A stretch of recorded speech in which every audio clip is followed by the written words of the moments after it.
আর এবার আরো একটি প্রতারণা চক্র আপনাদেরকে দেখাবো, যেখানে স্কুটার বিক্রির পর ভাড়ার নামে প্রতারণা করা হতো। মোটা অঙ্কের ভাড়ার টোপে প্রতারণার অভিযোগ সামনে আসছে। বাগুইআটি বাঁকুড়ায় কোম্পানি খুলে এভাবেই জালিয়াতি করা হতো। প্রতিনিধি অনুপ এই মুহূর্তে আমাদের সঙ্গে রয়েছেন। অনুপ, এই যে জালিয়াতি চক্র, সেই জালিয়াতি চক্র তো শুধুমাত্র আমাদের রাজ্যেই নয়, রাঁচিতেও তো কোম্পানি খুলে প্রতারণার অভিযোগ সামনে আসছে। একবার এই যে জালিয়াতি যে চক্র একেবারে শুধুমাত্র এই রাজ্য নয়, ভিন্ন রাজ্যে যেমন বাগুইআটি এলাকা, পাশাপাশি বাঁকুড়া এবং রাঁচি, এই প্রত্যেকটি জায়গায় এভাবে কিন্তু স্কুটির এই কোম্পানি খুলেছিল 2023 সালে। এবং প্রত্যেক মানুষকে বলা হতো 85,000 কিন্তু টাকা, সেখানে কিন্তু যদি এই স্কুটি বিক্রি আছে এবং সেই স্কুটি কিন্তু আবার কোম্পানিতে ভাড়ায় খাটালে কিন্তু মাসের 7 থেকে বেশি টাকা, কিন্তু 7,000-এর বেশি টাকা কিন্তু তারা ভাড়া পাবে। এবং এরপর 2023 সালে দেখা যায় প্রচুর মানুষ কিন্তু এই কোম্পানির কাছে যোগাযোগ করে এবং শেষমেশ স্কুটি নেওয়ার পরে কোম্পানির মাধ্যমে ভাড়া কাটানো হয়। এবং পরবর্তী ক্ষেত্রে দেখা যায় গ্রাহকরা যখন বেশি স্কুটি কিনে ভাড়া দিতে শুরু করে, এইভাবেই কিন্তু একেবারে কোম্পানি থেকে প্রায় 15 কোটি টাকা মার্কেট থেকে টাকা তোলে। এবং চলতি মাসের 7 তারিখে যেও দেখা যায় যে এই কোম্পানির মালিক তারা কিন্তু এলাকা ছেড়ে পালিয়ে গিয়েছে এবং তাদের যে ঠিকানা বা সমস্ত কিছু কিন্তু ভুয়ো এমনটা তারা জানতে পারে। এরপরেই বাগুইআটি থানার পুলিশের দ্বারস্থ হয়, বাগুইআটি থানার লিখিত অভিযোগ দেওয়া হয়। 25শে জুন একেবারে বিহারের সীতামারি জেলা থেকে একজনকে প্রথমে কিন্তু পুলিশের পক্ষ থেকে গ্রেপ্তার করে, শশাঙ্ক দত্ত।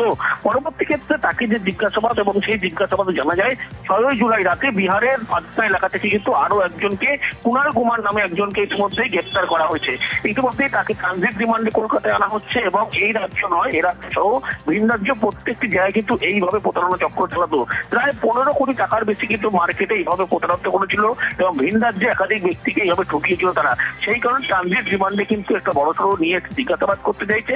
তার কারণে পুলিশ মনে করছে বড়সড় চক্র কাজ করছে, তাদের হাত পেতে চায় পুলিশ। সেই কারণেই এই ব্যক্তিকে ট্রানজিট রিমান্ডে নিয়ে এসে কিন্তু জিজ্ঞাসাবাদ করতে চায় বাগুইআটি থানার পুলিশ। বেশ,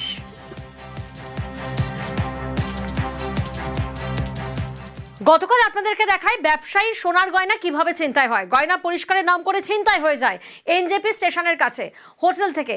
আর এই ঘটনায় 4 জনকে গ্রেফতার করা হয়েছে। শিলিগুড়িতে ছিনতাইয়ের জালে বিহার গ্যাং, গ্রেফতার বিহারের 4 দুষ্কৃতী। গতকাল ব্যবসায়ী সোনার গয়না ছিনতাইয়ের ঘটনা ঘটে, গয়না পরিষ্কারের নাম করে ছিনতাই করে নেওয়া হয়। আর এই ঘটনায় এনজেপি স্টেশনের কাছে হোটেল থেকে ধৃত 4। শিলিগুড়িতে পর পর চুরি ছিনতাইয়ের অভিযোগ সামনে আসে। এই গ্যাংয়ের যোগ আছে কিনা এবার তদন্তে পুলিশ।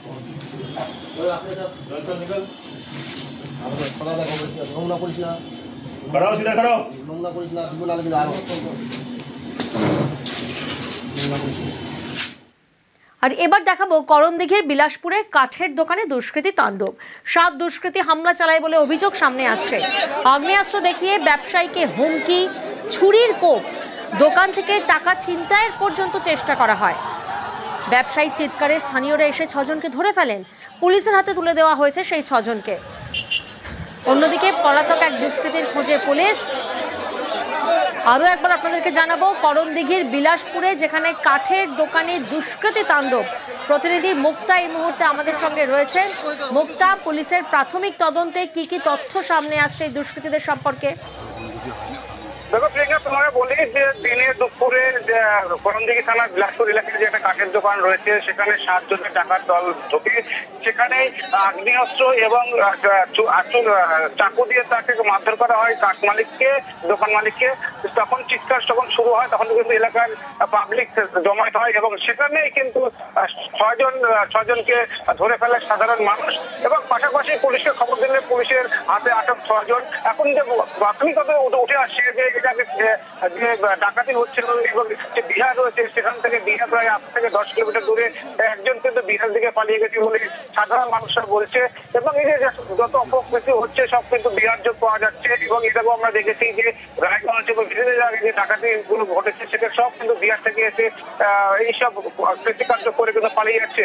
তবে পুলিশ কিন্তু তদন্ত শুরু করেছে ওই এলাকার যে বেঙ্গল টু বেঙ্গল যে যাওয়ার রাস্তা, সেই একটা জনবহুল এলাকা, সেখানে পুলিশ তদন্ত করছে। এবং ওই আশেপাশে কারা এসেছিল, কিভাবে ঢুকেছে, কি ঘটনা ঘটেছিল, সমস্ত কিন্তু পুলিশ দেখছে। এবং ওই এলাকার সিসিটিভি ফুটেজও কিন্তু পুলিশ সংগ্রহ করছে। তবে এই ঘটনাকে কেন্দ্র করে চাঞ্চল্য ছড়িয়েছে এলাকাতে। কিন্তু এই যে তাদের অভিযোগ যে দিনে দুপুরে যে 7 জনের ডাকাত দল ঢুকেছে, এই সেখানে কিন্তু পুলিশ ট্রাফিক পুলিশ রয়েছে, তার মধ্যে থেকে এই ঘটনা ঘটেছে। একেবারে চাঞ্চল্য ছড়িয়েছে ঘটনা। ভাড়া নেওয়ার নামে গাড়ি বিক্রি করে দেওয়া হতো, এমনটাই অভিযোগ সামনে আসছে। 14টি নতুন গাড়ি সহ পুলিশের জালে 4 জন দিন শতকের জন্য গাড়ি ভাড়া নেয় আর তারপরেই লোপাট। প্রতিনিধি পার্থ এই মুহূর্তে আমাদের সঙ্গে রয়েছেন, সরাসরি পার্থর কাছে যাব। পার্থ, প্রথমেই যে বিষয়টা জানার চেষ্টা করব যে কিভাবে এই প্রতারণা চক্র কাজ করত এবং কতটা গভীরে জাল বিস্তৃত।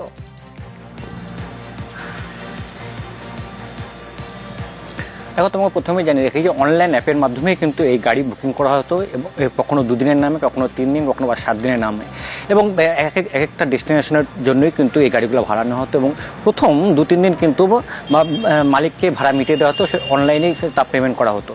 তারপরে 2-3 দিন চলে যাওয়ার পরে আর মালিকের সঙ্গে কোনো রকম যোগাযোগ রাখতো না। এই যে মূল যে পান্ডা মাস্টার মাইন্ড যাকে বলা হচ্ছে, সেই ব্যক্তি যার বাড়ি কিন্তু কলকাতায় শিলিগুড়ির সমরনগরে বাড়ি ভাড়া নিয়ে থাকতো সে সোমনাথ মুখোপাধ্যায়। এবং তাই গত 3 তারিখ প্রথম একটি অভিযোগ আসে গাড়ির মালিকের পক্ষ থেকে প্রধাননগর থানায়। তার তদন্ত নেমেই কিন্তু যে ভাড়া বাড়িতে থাকতো এই সোমনাথ মুখোপাধ্যায়, সেখান থেকে প্রধাননগর থানা পুলিশ তাকে গ্রেপ্তার করে এবং তাকে জেরা করতে এই পুরো চক্রটা ধীরে ধীরে সামনে আসতে থাকে তদন্তকারী কর্তা। এবং আরও 3 জনকে গতকাল গ্রেপ্তার করা হয় ডুয়ার্সের নাগরাকাটা থেকে। এখনও পর্যন্ত সব মিলিয়ে 14টি নতুন নামি ব্র্যান্ডের গাড়ি কিন্তু উদ্ধার হয়েছে। এরকম পুলিশের যেটা দাবি, প্রাথমিক যেটা মনে হচ্ছে যে প্রায় শতাধিক গাড়ি এভাবেই কিন্তু আত্মসাৎ করতো এই চক্র।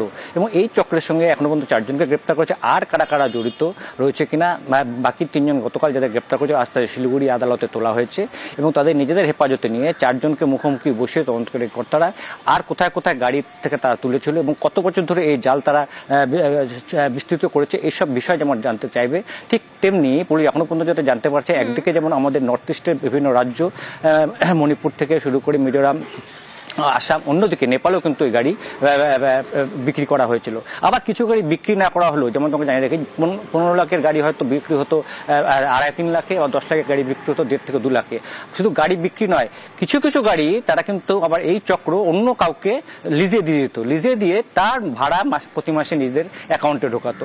অর্থাৎ এই জাল যে আরও কবে থেকে শুরু হয়েছিল, কলকাতায় এর আগেও নাকি এই সোমনাথ মুখোপাধ্যায় নামে কোনো একটি থানায় রাজ্যে তার বিরুদ্ধে অভিযোগ দেওয়া হয়েছিল, যদিও তদন্তের স্বার্থে সেই থানার নাম পুলিশ সামনে আনছে না, কিন্তু তাকে কিন্তু গ্রেপ্তার করতে পারেনি সংশ্লিষ্ট থানা। কিন্তু এবার সেটা বাজিমাত করলো প্রধাননগর থানার পুলিশ এবং আপাতত 4 জন পুলিশের জালে।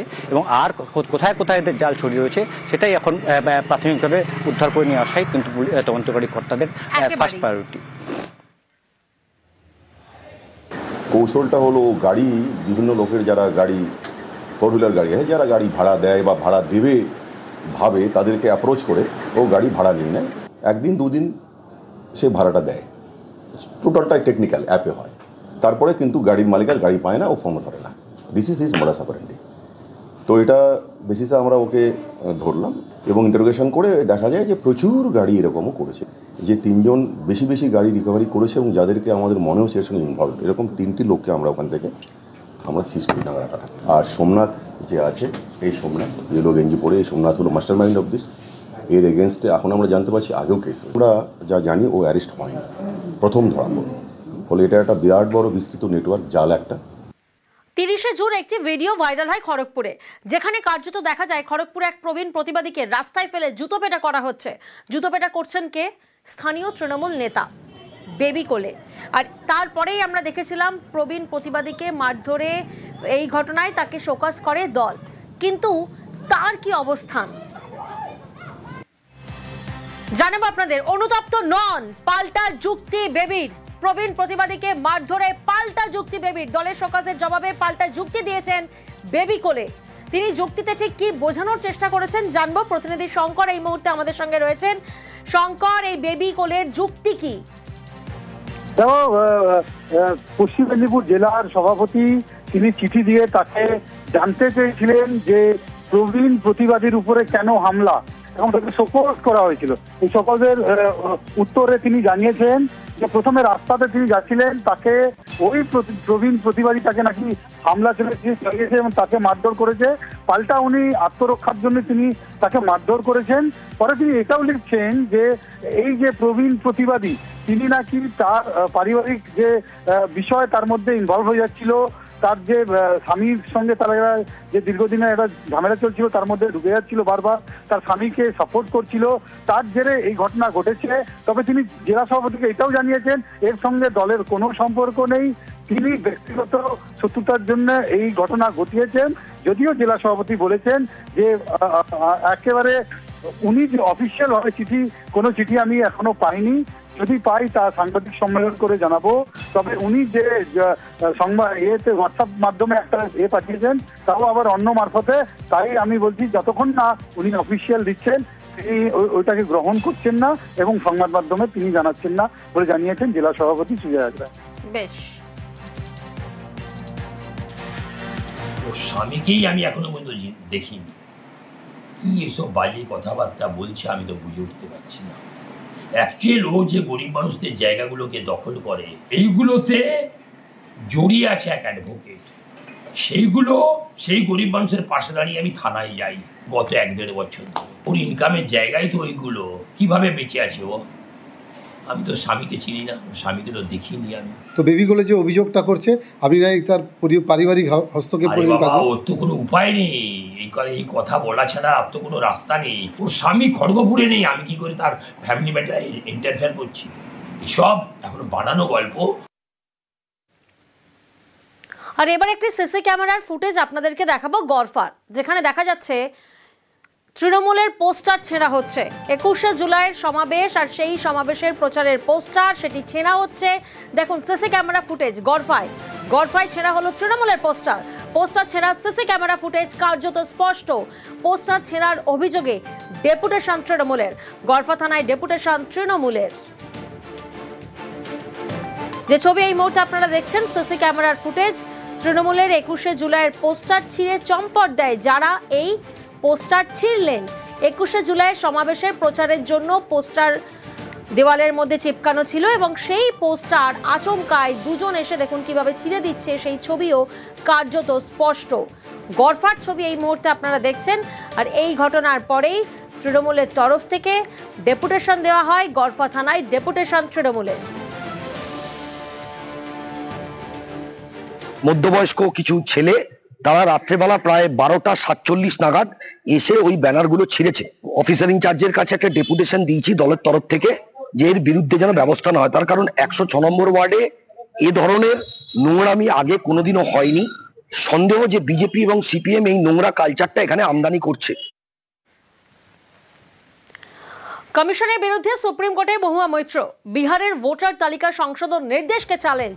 নির্বাচন কমিশনের নির্দেশকে চ্যালেঞ্জ তৃণমূল সাংসদের, অবিলম্বে নির্দেশ বাতিলের আবেদন মহুয়া মৈত্র।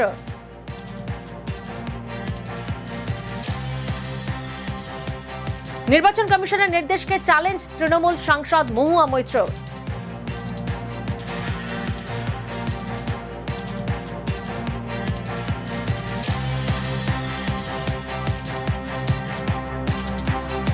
কমিশনের বিরুদ্ধে সুপ্রিম কোর্টে মহুয়া মৈত্র, বিহারে ভোটার তালিকা সংশোধন নির্দেশকে চ্যালেঞ্জ করেছেন তৃণমূল সাংসদ।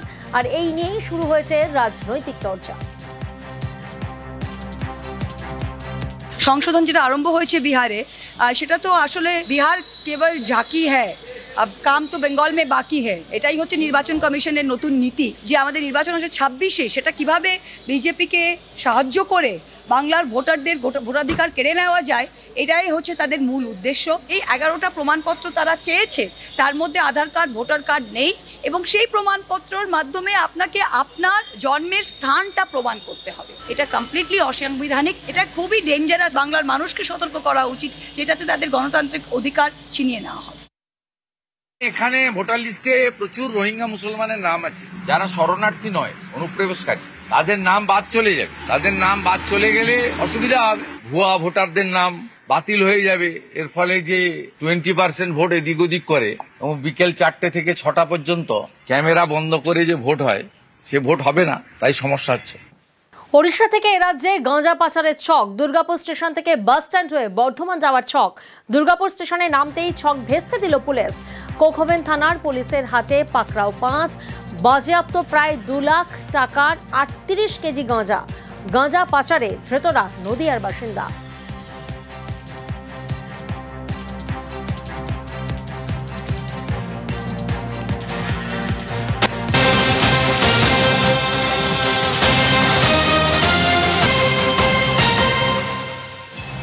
পাশাপাশি মারগ্রাম থানার পুলিশ তারাও অভিযান চালায় দুধের কন্টেনারে গাঁজা পাচার। পুলিশের জালে গাঁজা পাচারকারী মনিরুল ইসলাম প্রায় 26 কেজি গাঁজা উদ্ধার করে পুলিশ।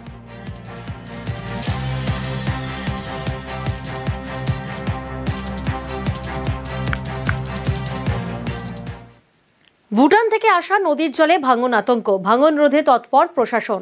স্যাটেলাইট ইমেজ ব্যবহার সেচ দফতরের। নদীর ভাঙন পরিদর্শনে বিধায়ক, প্রশাসনিক কর্তারা। কুরমাই নদীর ভাঙন পরিদর্শনে আলিপুরদুয়ারের বিধায়ক। ভাঙন রোধে ব্যবস্থা গ্রহণের আশ্বাস বিধায়কের।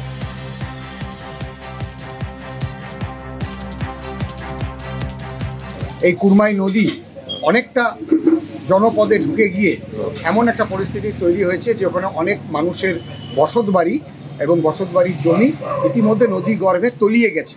আমি পরিদর্শনে গিয়েছিলাম, স্থানীয় বাসিন্দাদের সঙ্গে কথা হয়েছে। আমি গোটা পরিস্থিতি একদিকে যেমন আমি সদ্য শেষ হওয়া বিধানসভায় তুলে ধরেছি এবং গোটা বিষয়টি আমি লিখিতভাবে সেচ দপ্তরকে জানিয়েছি। এই বর্ষার মরশুমটা নদী ভাঙনের হাত থেকে বাঁচানোর জন্য ওখানে যদি কোনো ইমার্জেন্সি ওয়ার্ক করা যায় তাহলে খুব ভালো হয়, এই কথাটা আমি তুলে ধরেছি। পাশাপাশি ঝাড়খণ্ডে টানা বৃষ্টিতে